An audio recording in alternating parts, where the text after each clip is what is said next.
Kapansin-pansin ngayon na walang dumadaang tricycle sa mga national roads sa Iriga City.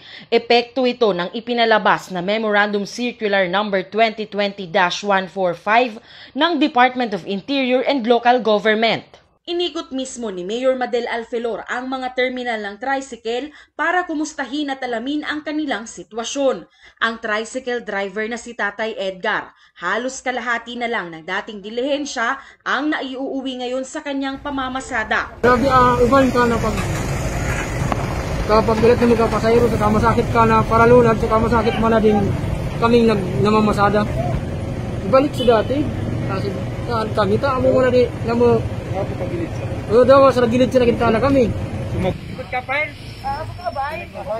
Swisyo naman ang kapwa niya tricycle driver na si Jason. Payagan silang dumaan sa National Road kahit daw sana sa gilid lang ng kalsada. Arap po kada system, kita po na medyo maapektuhan. Arap po kadi. Sa oras na po, di pa po nakalalarga. Gusto ko pong mangyari na dapat po, ibalik man po kami sa market o halimbawa sa di, pagilid na lang kami sa di may Joyceong tapos Jusan, gilid-pirmi lang po kami gilid. So di po magsunod, amo pantikitan, amon masuggest ko po. Pantay-pantay na trato naman para sa lahat ang hiling ngayon ng tricycle driver na si Tatay Jose. Itong FB2 dapat sa di man ito, river unit dapat ngamin, puro sa di istasyonan nga ning dalamangan. Si manamong bukong kagustuhan ka ding syudad, kung tutusin niya si inay, abo man kita na kadi. Kaso, di ka, nisinwed ka di. Maski ang mga commuter, hirap din sa bagong ruta. Pag po, double, back, arayo, undigdi, tapos pasentro. Sunod na lang po sa patakaran kung sakripisyo. Opo. Naglakad pa ako, galing sa sento, abot sadi. Maayan ako sa San Nicolas, sa may SS. Ano ang kahagadan nyo kuta na? Ibalik sa dati.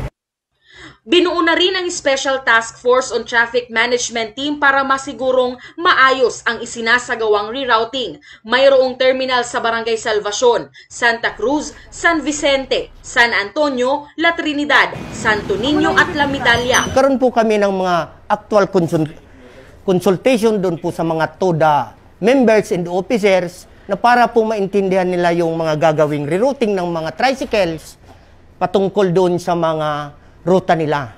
Sa ngayon po nagkaroon din po kami ng mga dialogue kung ano po yung maging solusyon, ano po yung mga mamimit na problema. Ngayon po unti-unti pong binibigyan ng solusyon.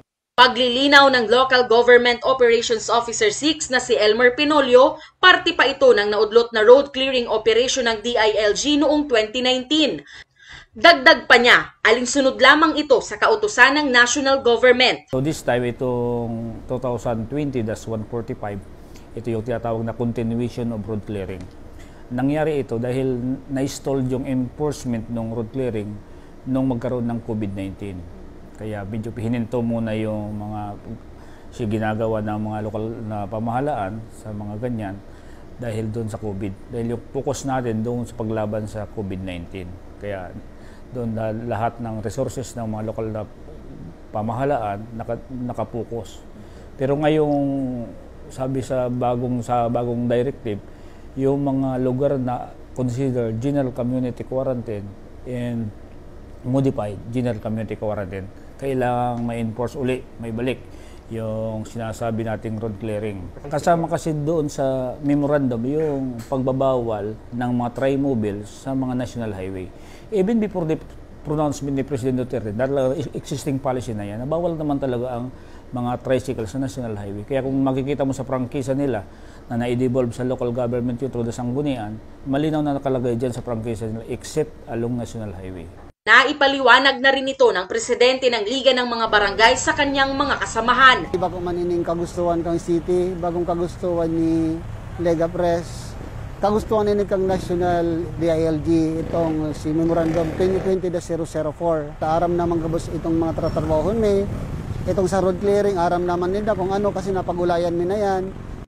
Natin ng solusyon at so far so good ang implementation okay naman. Siguro ang pakiusap na lang po natin konting pag-intindi kasi anyway ang purpose naman nito ay laging general welfare nating lahat. So Sa ngayon, nagbibigay ng libreng sakay ang LGU sa lahat ng Irigenyos. 4 na multicabs at jeep ang nag-iikot sa kasentroan ng lungsod upang maihatid ang mga pasahero sa terminal. Gumagawa rin ng LGU Iriga sa pangunguna ni Mayor Madel ng mga paraan para mabawasan ang negatibong epekto ng rerouting sa mga driver, commuter, maging mga negosyante.